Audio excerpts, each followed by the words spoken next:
O maranhense Aloysio Azevedo é o principal autor do naturalismo brasileiro, o autor de O Cortiço, a nossa obra-prima, o nosso principal exemplo de romance experimental, romance de tese, romance de espaço. Aloysio Azevedo nasceu em São Luís, foi criado em São Luís e teve, desde pequeno, problemas com a cidade, problemas que irão se manifestar depois na sua obra inicial, certo? Aloysio Azevedo era filho de pais que não se casaram. A mãe dele havia casado com outro, abandonou o marido e foi morar com o pai do Aloysio, o seu Davi, que era funcionário do consulado português em São Luís. Então, o fato de não ter os pais casados fez com que a família de Aloysio fosse discriminada em São Luís. Quando criança, obviamente, não percebeu isso, mas ainda na juventude ele mudou para o Rio de Janeiro. No Rio de Janeiro ele atuou intensamente na imprensa, foi jornalista, caricaturista, ilustrador de jornal, autor de folhetins e como jornalista ele desenvolveu uma habilidade muito importante para o autor do realismo naturalismo. De observador da realidade, de acompanhar, de documentar a realidade. É muito importante isso. Como caricaturista, ficou uma marca na obra dele. Os personagens de Aloysio Azevedo são personagens caricatos, são personagens rasos, de pouca profundidade e marcados por um traço específico que faz com que o leitor os reconheça, certo? Nós temos aí esse traço evidente em O Cortiço, novamente. A personagem Rita Baiana é uma personagem caricata, a mulata, a caricatura da mulata, certo? Portanto, acompanhando com vocês a trajetória de Aloysio Azevedo, nascido em São Luís, veio para o Rio de Janeiro, e quando o pai dele faleceu, ele teve que voltar a São Luís para poder ajeitar os negócios de família. Ele foi escolhido, o irmão dele, Arthur, era mais velho, e os dois estabeleceram que o Aloysio voltaria para cuidar do inventário, das questões, das coisas do pai dele. E nesse retorno dele a São Luís, ele já escritor, já conhecedor do Émile Zola, do modelo de romance experimental, do romance naturalista francês. Na volta dele a São Luís, ele realizou a primeira experiência naturalista no Brasil, o romance O Mulato. Publicado ainda quando ele estava em São Luís, O Mulato teve uma repercussão extremamente negativa no estado do Maranhão. O livro causou impacto pela sua linguagem, uma linguagem bem crua, uma linguagem bem oral, bem marcada por marcas da oralidade, uma linguagem considerada para a época de baixo calão, uma linguagem vulgar, e pelo tema abordado, pelo assunto abordado. O Mulato se embasou em fatos reais. Aloysio Azevedo tomou como laboratório para sua obra, para a obra O Mulato, a vida de Gonçalves Dias, a vida amorosa de Gonçalves Dias, o poeta do romantismo. Gonçalves Dias era mulato, era mestiço, formou-se em Portugal, em Coimbra, e na volta a São Luís namorou uma menina chamada Ana Amélia, com a qual ele não se casou por preconceito racial da parte da família dela. Nós teremos no personagem Raimundo de O Mulato essas características. Tá? Mulato, nascido no Maranhão, formado em Coimbra, voltou a São Luís e namorou a Ana Rosa, com a qual ele não pôde se casar por preconceito, certo?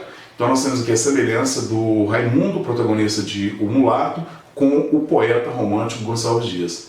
E, no outro ponto, nós temos um amigo do autor, um dos mais importantes intelectuais do Brasil do século XIX, Celso de Magalhães, hoje pouco lembrado, era um folclorista, dramaturgo, romancista, poeta, um intelectual ativo, liberal, republicano e abolicionista, que foi morto por entrar em conflito com um padre em São Luís. Então o personagem Raimundo também, o personagem protagonista de Um Mulato, Raimundo, é morto no confronto com o padre, no conflito com o padre.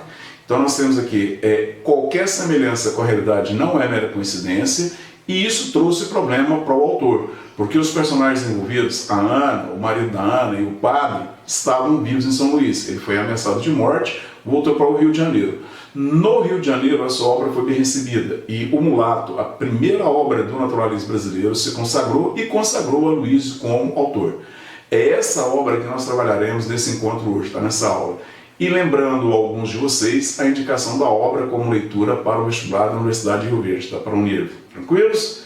Então nós trabalharemos com vocês nessa aula O Mulato de Aloysio Azevedo, um marco inicial do naturalismo no Brasil, certo? Vamos lá então, meninos. Marca inicial do naturalismo brasileiro, o romance O Mulato apresenta um esquema tradicional de narrativa, não é um romance experimental como foi a primeira obra do realismo, Memórias Póstumas de Brás Cubas. Então nós temos aqui na abertura do livro a representação do espaço, o espaço aqui é a cidade de São Luís, e aqui uma observação para vocês. A Luísa Azevedo tinha problemas com a cidade. A cidade discriminava a família de Aloysio devido ao fato de os pais dele não serem casados. O mulato é uma espécie de vingança contra a hipocrisia da cidade. A sociedade de São Luís discriminava a família de Aloysio, mas é uma sociedade cheia de podres, uma sociedade hipócrita, medíocre. Então, no livro O Mulato, ele apresenta alguns desses podres, alguns fatos reais, verídicos, vingança da cidade, o que vai dar problemas a ele, certo? Nós temos aqui com vocês o fragmento de abertura do livro, a descrição da cidade de São Luís, a descrição que abre o livro, lembra a abertura de O Primo Basílio, do Eça de Queiroz, a descrição de Lisboa, há uma influência de O Primo Basílio, tanto é que nós temos aqui o primo que volta, tanto em O Primo Basílio quanto em O Mulato, o primo de Ana Rosa volta, o Raimundo o Mulato, e o envolvimento dos dois desencadeia o conflito. Nós temos esse ponto de partida também do conflito de O Primo Basílio de Eça de Queiroz. E outro ponto em comum é a descrição da cidade de São Luís, que aqui lembra a descrição da cidade de Lisboa. O calor da cidade, Lisboa é uma cidade mediterrânea e que em uma boa parte do ano faz calor. E São Luís, uma cidade do norte do Brasil, uma cidade quente. O calor, o clima quente, o tédio, a cidade pequena, provinciana, em que nada acontece. Então nós temos uma caracterização negativa da cidade na abertura do livro, certo? O que vai caracterizar também negativamente a sociedade. A sociedade é fruto dessa cidade, romance de espaço. O espaço, o meio, determina o comportamento humano. Vamos lá, a abertura do livro O Mulato, a descrição feita por Luísa Azevedo. Era um dia abafadíssimo e aborrecido. A pobre cidade de São Luís do Maranhão parecia entorpecida pelo calor. Quase que se não podia sair à rua. As pedras escaldavam, as vidraças dos lampiões faiscavam ao sol como enormes diamantes. As paredes tinham reverberações de prata polida. As folhas das árvores nem se mexiam.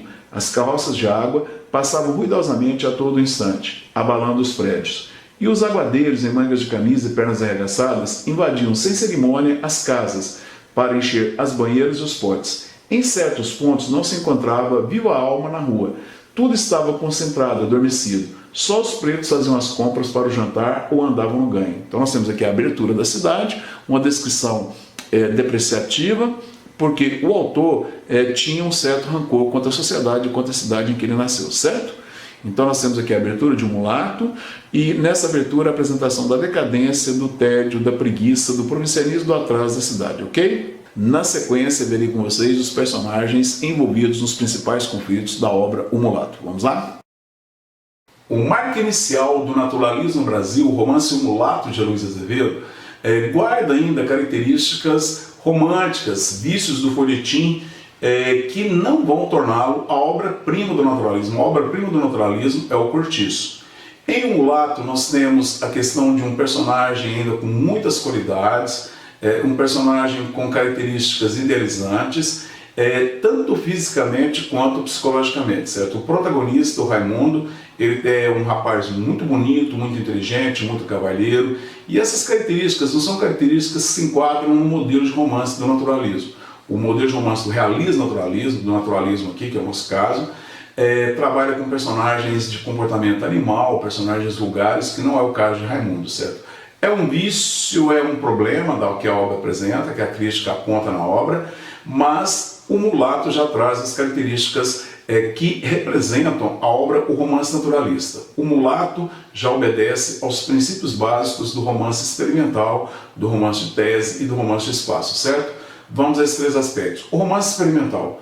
O autor faz uma anatomia do corpo social, fazendo uma caracterização da cidade de São Luís do Maranhão, e apontando no livro, na obra, os defeitos, os problemas, o comportamento patológico, as patologias que a sociedade de São Luís apresenta, principalmente na questão do provincianismo, do atraso social, do atraso cultural, do atraso político da cidade, certo? Então nós temos aqui o romance experimental, a anatomia do corpo social, o romance de tese, nós temos aqui até as teses de comprovação do comportamento humano em todos os personagens. Aí nós temos a questão do Raimundo, o personagem, o protagonista, e esse protagonista ele não vai triunfar, E ele não triunfa especificamente por ele ser mulato, né? O fato de ele ser mulato dá a ele um caráter inferior, um comportamento inferior, e ele acaba cedendo e acaba sendo esmagado, certo? Nós temos aqui a tese da questão do português, da superioridade do português, do elemento branco, e nós temos a questão da mulher, o comportamento da mulher movido pela sexualidade, pelo instinto, a fêmea no cio, na personagem Ana Rosa, o zoomorfismo. Então nós temos um romance experimental, um romance de tese e um romance de espaço, porque a cidade de São Luís, com a sua decadência, com o seu calor, com o seu tédio, influencia o comportamento dos personagens, certo? Então, é um romance que tem protagonista idealizado, um protagonista ainda não um personagem plenamente naturalista, o Raimundo, mas um romance que já obedece às características principais que o naturalismo determinou. Vamos agora à apresentação do livro, a apresentação do enredo, da narrativa. Toda narrativa segue uma sequência lógica, uma sequência óbvia. No início da narrativa, nós temos o narrador, e no caso de um mulato, o narrador em terceira pessoa. O naturalismo exigia um narrador em terceira pessoa, porque o narrador em terceira pessoa confere à obra neutralidade, impassibilidade, objetividade, certo? O narrador em terceira pessoa, ele observa a distância, como deve ser o trabalho de um cientista, como deve ser um trabalho de análise científica, tranquilos? Então nós vamos lá, o narrador em terceira pessoa. Esse narrador no início apresenta o espaço. Então nós temos aqui o espaço, a cidade de São Luís caracterizada pelo calor, pelo tédio, pelo atraso, pelo provincianismo, que vai gerar, portanto, uma sociedade atrasada, preguiçosa, e preguiçosa principalmente mentalmente, e atrasada, uma sociedade marcada pelo tédio, pelo atraso e pelo provincianismo. Apresentada a cidade, apresentado o espaço, como um espaço mais amplo, nós vamos à casa em que a maioria dos conflitos, a maioria das ações ocorrerão. A casa do comerciante português Manuel Pescada. Então nós temos aqui o sobrado, comum na época, uma construção típica da época, o sobrado. A família mora no andar de cima, no andar superior, e no andar inferior nós temos o comércio. Ele é um comerciante de tecidos, um comerciante de fazendas, como se dizia no passado, certo? E nesse sobrado mora o Manuel Pescada. Então nós temos aqui a apresentação dos personagens. Ele é viúvo, ele casou-se com a maranhense, ele tem uma filha. Manuel Pescada é viúvo, casou-se com a maranhense, ele tem uma filha, Ana Rosa. Então nós temos aqui o português Manuel Pescada, o comerciante, viúvo, que tem uma filha, Ana Rosa, a moça de 19 anos de idade. Ela é emancipada devido à morte da mãe dela, portanto ela tem direito de escolher o homem com quem ela vai se casar, isso é importante no livro. A Ana, que é uma moça bonita, uma moça que se destaca em São Luís, ela tem uma certa cultura, apesar de não ter estudado, ela sente falta disso, ela queria ter estudado mais, mas ela fala alguma coisa em francês, ela tem uma leitura, leu Paulo e Virginia, leu Lamartine, que são leituras que as moças da época, estavam afeitas, certo? Então ela tem um determinado padrão cultural, mas é uma menina de São Luís, portanto é uma menina provinciana, não tinha como compará-la, por exemplo, com a menina do Rio de Janeiro, certo? Então nós temos aqui na casa o Manuel Pescada, a Ana, e na casa moram alguns empregados do Manuel Pescada, do comércio do Manuel Pescada. E dentre esses empregados nós temos o Dias, uma figura caracterizada pelo narrador de maneira negativa, é o personagem que vai se opor ao protagonista, ao Raimundo. O Dias é um português que quer enriquecer e ele trabalha para isso, certo? Ele guarda a maior parte do que ele ganha, vai lembrar o João Romão depois de O Cortiço. O objetivo dele é enriquecer, ele vai conseguir isso, assim como o João Romão. Tem um comportamento patológico, doentio, a ambição dele é desmedida. E para isso ele não mede esforço, incluindo na questão da interferência da higiene. Por exemplo, ele não compra escova, os dentes dele são sujos.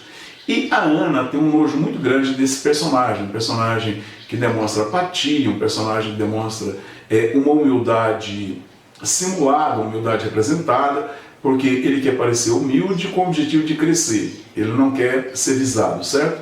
Ele é um empregado de confiança do Manuel Pescada e o Manuel Pescada tem interesse em que ele se case com a Ana. A Ana não quer porque a Ana, a princípio, sente nojo dele.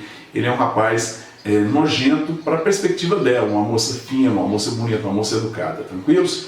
E na casa está constantemente também, além dos empregados, o padre Diogo, um compadre de longa data de Manuel Pescada e que tem uma interferência direta no conflito, certo?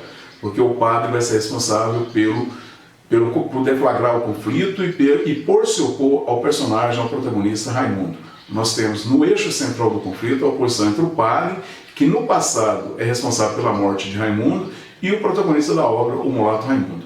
Apresentada a casa, os moradores da casa, os personagens, chega a vez do protagonista. O padre chega com a carta, o Manuel Pescada logo depois recebe uma carta também, comunicando que Raimundo estará de volta a São Luís. O objetivo do rapaz é ir a São Luís. Ele se formou em Coimbra, ele conheceu a Suíça, a Alemanha, a França, formou-se em Coimbra, está no Rio de Janeiro. O objetivo dele ao voltar em São Luís é vender as propriedades que o pai dele deixou, pegar o dinheiro e voltar para o Rio de Janeiro e se estabelecer na corte. Ele não quer ficar em São Luís, não é esse o objetivo dele. Porém, há uma preocupação muito grande do Manuel Pescada e principalmente do padre com esse retorno do Raimundo. Há um preconceito muito grande em relação a ele, porque ele é mulato, ele tem mãe negra, e os personagens, aí inclui a avó de Ana Rosa, que mora na casa, tem um preconceito racial muito grande, principalmente o padre. Nós temos aí a volta de Raimundo à casa e o conflito irá se estabelecer a partir dessa volta, certo? E o conflito se estabelece a partir do envolvimento de Raimundo com a Ana Rosa. Tranquilos? É o que nós veremos na sequência. O envolvimento de Raimundo com a menina, com a moça Ana Rosa. Dando sequência à apresentação do enredo, da narrativa de O Mulato, nós temos aqui, primeiro, a apresentação do espaço, depois dos personagens, a apresentação do conflito, nós já fizemos isso. Agora, vem um flashback narrativo. É necessário que o leitor conheça a origem de Raimundo. Então vamos lá. O pai de Raimundo era um português rico, um português muito rico no Pará. No início da década de 1830 ele teve problemas políticos no Pará. Os escravos se revoltaram com ele, ele era um rico traficante de escravos, os próprios escravos se revoltaram contra ele.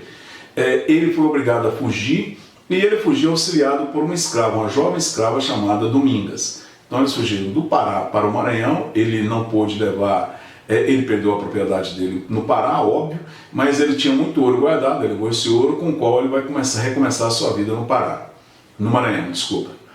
No Maranhão foi mal pedir desculpa, não é um hábito muito comum, até porque pedir desculpa é pedir para errar de novo, certo? Então nós temos aqui o seu José da Silva, comerciante português, que foge do Pará para o Maranhão com a escrava Domingas.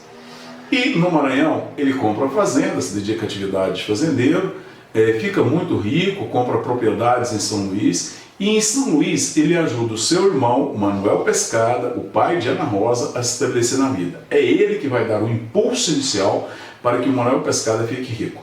O pai de Raimundo tem várias propriedades em São Luís, tem 2 fazendas no interior, ele teve o filho com a escrava, com a Domingas, ele assumiu o filho, ele não assumiu o filho, óbvio, porque para a época não competia, mas ele deu alforria para Domingas e para o menino, tornou-se padrinho do menino e cria o menino na fazenda com todo cuidado, certo? Porém, ele vai se casar com outra, ele se casa com a viúva, a Quitéria, e uma mulher de muito mau humor e uma mulher com preconceito racial intenso. Ela tinha o maior prazer em levar os escravos ao tronco. Assim que ela vem morar na fazenda, ela desconfia do relacionamento do marido, do José da Silva, com a escrava Domingas. E ela descobre que, na verdade, aquele menino é filho do marido dela. Ela manda chicotear a escrava, numa das viagens do marido dela a São Luís, queimar os órgãos genitais e soltar a escrava. A escrava fica doida e vai embora, foge para a mata. Ela vai terminar a vida dela na mata. Mais tarde o Raimundo vai encontrá-la nessa condição, doida e vivendo como animal na mata. Quando o pai de Raimundo volta, ele fica assustado com o que aconteceu, manda a mulher embora e volta a São Luís e entrega o menino para o irmão cuidar do menino. Então é o irmão dele, Manuel Pescada, que vai cuidar do Raimundo. Voltando à fazenda, depois de alguns dias, ele encontra a mulher voltou, e a mulher está no quarto com o padre Diogo. Aí vem todo o conflito, certo? Porque o José da Silva, pai de Raimundo, mata a esposa na frente do padre. Ele não mata o padre, ele mata a esposa. E o padre encobre o crime dele, e mais tarde o padre vai matar o Zé da Silva, o pai do Raimundo. Ele tem medo de que o pai do Raimundo perca a razão e acabe revelando que ele tinha um caso com a esposa do Raimundo, do pai do Raimundo, tá? A madrasta do Raimundo. Então, nessa situação, o padre Diogo mata o pai de Raimundo, a fazenda ficará abandonada a partir daí. Raimundo é criado com tio, o pai dele deixou uma quantia de dinheiro para que ele fosse criado com esmero, e para que ele no futuro fosse mandado a Portugal para estudar. Quando ele se torna rapazinho, ele é mandado para Portugal, até fica aos cuidados de um tutor em Portugal, que vai ganhar para isso, para poder cuidar dele, óbvio. Então ele é muito bem cuidado. O objetivo inicial era torná-lo padre, ele não quer, ele decide não fazer teologia, ele faz os exames e entra para a faculdade de Direito, forma-se em Direito, é muito inteligente, foi um ótimo aluno, passa uma temporada na Europa e vem para o Rio de Janeiro. No Rio de Janeiro, ele decide saber as origens, ele não sabe quem ele é, de onde ele veio, quem são seus pais, ele sabe que ele tem propriedades no Maranhão, mas ele não sabe de onde ele veio, a origem dele, e ele quer também vender essas propriedades para poder se fixar no Rio de Janeiro. Então ele volta a São Luís. Então nós temos aí um flashback narrativo, e nesse flashback narrativo nós conhecemos a origem de Raimundo, certo? Agora nós voltamos ao ponto de partida. Ele está em São Luís, morando na casa, está na casa do Manuel Pescado. O objetivo dele é ficar ali apenas 30 dias. No próximo vapor ele vai embora para o Rio de Janeiro, no próximo navio ele volta para o Rio de Janeiro, ele venderá as propriedades e iniciará a vida dele no Rio de Janeiro, fará a vida dele no Rio de Janeiro, certo? O problema é que nesse período em que ele está na casa do tio, ele se envolve com a Ana Rosa. Havia um momento da tarde em que a família fazia a sesta, a família descansava. O Raimundo não estava habituado com isso e ia para a rua. Quando ele voltava, ele percebia que alguém tinha entrado no quarto dele, ele percebeu que era a Ana. Um dia ele fica e encontra a Ana, entra no quarto e encontra o Raimundo lá. A Ana era muito afim do Raimundo.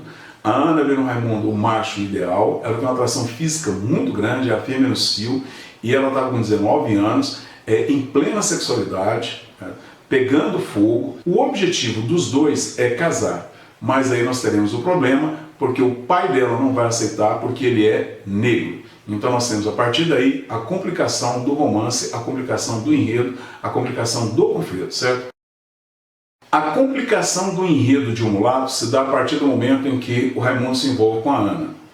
No envolvimento dele com a Ana, ele é um cavalheiro, ele tem uma atração muito grande por ela, ela é uma moça muito bonita, apesar de não ser a mulher ideal com quem ele sonhava, tá? Porque ela é uma moça provinciana. Mas ela é uma moça bonita, uma moça inteligente, apesar do comportamento de província. Não, ele se envolve com a Ana e decide pedir em casamento. O pai dela não aceita. Para ganhar tempo, ele pede ao tio que quer conhecer as propriedades que o pai dele deixou no interior.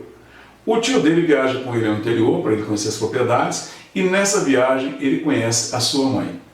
Ele conhece a mãe em pleno estado de loucura, à noite ele está deitado na rede, ela se aproxima, acaricia o rosto dele, ela vai reconhecê-lo, o instinto materno. Ele leva um choque, ele leva um susto muito grande com aquela presença, aquela mulher assustadora, aquela imagem assustadora. Ela corre, ela sai correndo, e o tio dele vai explicar a ele que se trata da sua mãe. A partir daí, Raimundo tem um comportamento abalado, ele começa a perder o controle da situação. Voltando a São Luís, ele não ficará mais na casa do tio, e ele começa a contactar a Ana por cartas. Os dois começam a trocar cartas. O Dias intercepta a carta, e quando eles marcam o plano de fuga, o Dias está entrando no quarto, o padre fala para ele tomar cuidado, fala para ele não ficar entrando no quarto todo dia, e no dia em que Ana Rosa aparecer alegre, ele pegar a carta que ela recebeu naquele dia. Em um determinado momento a Ana aparece muito alegre, o Dias entra no quarto, pega a carta está marcando a fuga dos dois. Os dois irão embora, ela vai fugir com o Raimundo, e os dois ficarão juntos, mesmo contra a vontade do pai dela, mas como ela é maior de idade, ela pode fazer isso, casar-se com ele. O Dias apresenta a carta ao padre Diogo. O padre Diogo tem um discurso muito violento, um discurso bem naturalista, deixando bem claro que a Ana é uma fêmea, e como fêmea ela está submissa ao Raimundo, ao seu primeiro macho, e que ela será dele enquanto ele quiser. E que o Dias, se casar com ela, o Dias vai ver essa situação desagradável de casar com a mulher de outro. E mais, o padre sabe que Ana está grávida, Ana engravidou. E ela confia no padre, ela contou ao padre. Então, quando o padre Diogo fala a Dias, revela a Dias toda a situação e pega pesado com essa condição, com essa questão de Ana ser uma fêmea, e uma fêmea atraída pelo macho, que é o Raimundo, o macho ideal, e que ela será dele enquanto ele quiser, isso mexe com os brilhos do Dias. O padre convence Dias a matar Raimundo. Então nós temos aqui, já caminhando para o desfecho, O clímax do livro, o momento em que a Ana está na sacada do sobrado esperando Raimundo chegar, Raimundo se prepara para poder buscá-la, e numa emboscada ele é morto traiçoeiramente por Dias. O padre arrumou o revólver para Dias, Dias mata Raimundo com 2 tiros pelas costas, ou com 2, sei lá se são 2 mesmo, pelas costas, certo? Ana está esperando o Raimundo chegar, o corpo dele chega Raimundo morto, à casa dela, ao sobrado, ela desce correndo as escadas, cai, o padre já está ali preparado, tira a Ana do recinto, tira a Ana do ambiente, a Ana é levada para uma chácara da avó dela, a chácara que a avó dela tinha. Na chácara o padre já vai providenciar o aborto e a Ana nem vê, a Ana não verá o enterro do Raimundo, do seu amado Raimundo. Raimundo é enterrado, na missa e no enterro ele é extremamente elogiado pelo padre Diogo. Nós temos aqui a questão da hipocrisia, do jogo de interesse do padre, certo? Agora o Raimundo está morto, não representa mais uma ameaça nem para ele, nem para o Dias, nem para Manuel. Ele vai falar que foi uma grande perda, que era um grande nome, um grande filho do estado do Maranhão, um grande maranhense, que morreu provavelmente por causa de envolvimentos na política, certo? O Raimundo é enterrado e, portanto, agora não resta outra saída para Ana a não ser casar com o Dias. Então, um casamento de conveniência e um casamento de interesse marcado pela hipocrisia. Ela perdeu a virgindade, ela ficou grávida de outro, a cidade sabe disso, então é necessário que a honra dela seja preservada.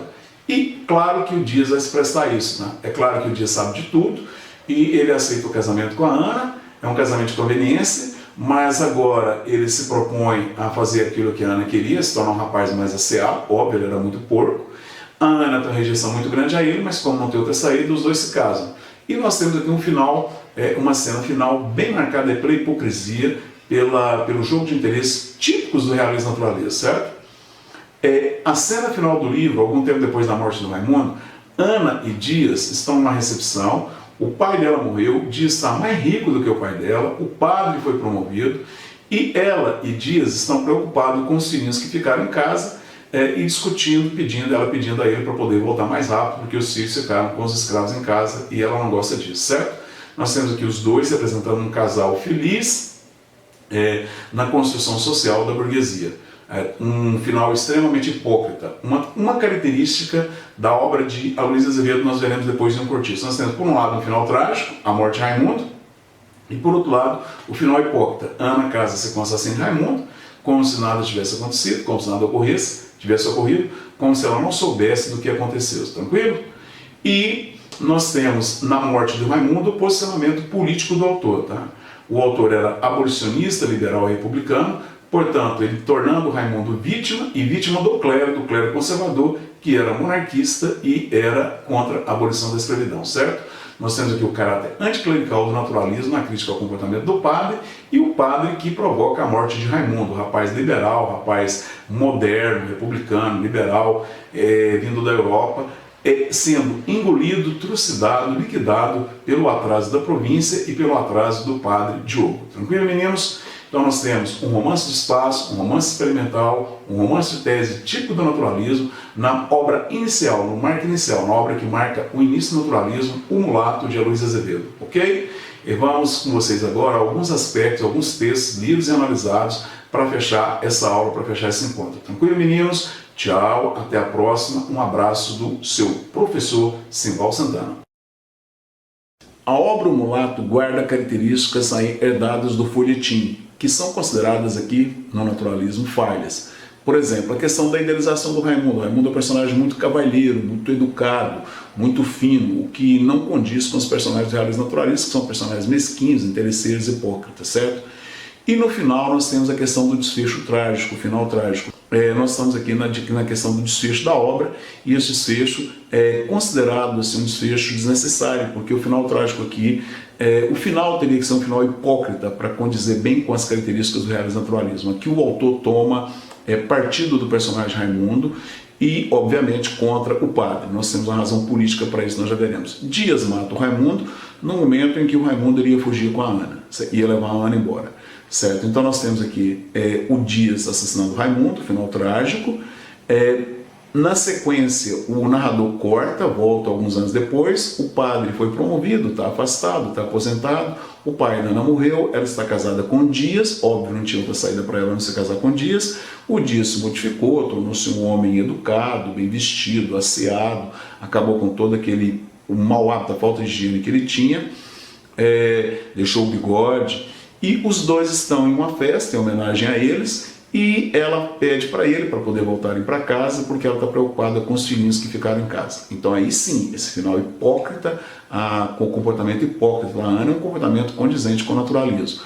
Ao matar Raimundo, ao tornar Raimundo vítima e tornar o padre Diogo vilão, o autor assume o seu papel político, a sua condição política, liberal, republicano e abolicionista. Portanto, tornando o negro vítima e o negro vítima do clero conservador, do clero atrasado que apoiava a monarquia. Então nós temos aqui um final político, assim como nós teremos também no final de O Cortiço, na morte de Bertoleza. Tranquilo, meninos? Então, um final trágico, do ponto de vista literário dispensável, desnecessário, mas do ponto de vista político não, porque aí o autor assume a sua postura política. A obra é uma obra engajada, uma obra feita para transformar a realidade, tranquilo? A última cena, sim, é uma cena bem de acordo com os princípios do realismo e naturalismo. A hipocrisia de Ana, casada com Luís, preocupada com os filhos que ficaram em casa, certo? Então, meninos, espero que essa aula tenha sido proveitosa e que a análise feita aqui de um mulato seja para vocês útil. A bons estudos, boa semana e um abraço do titio Simba.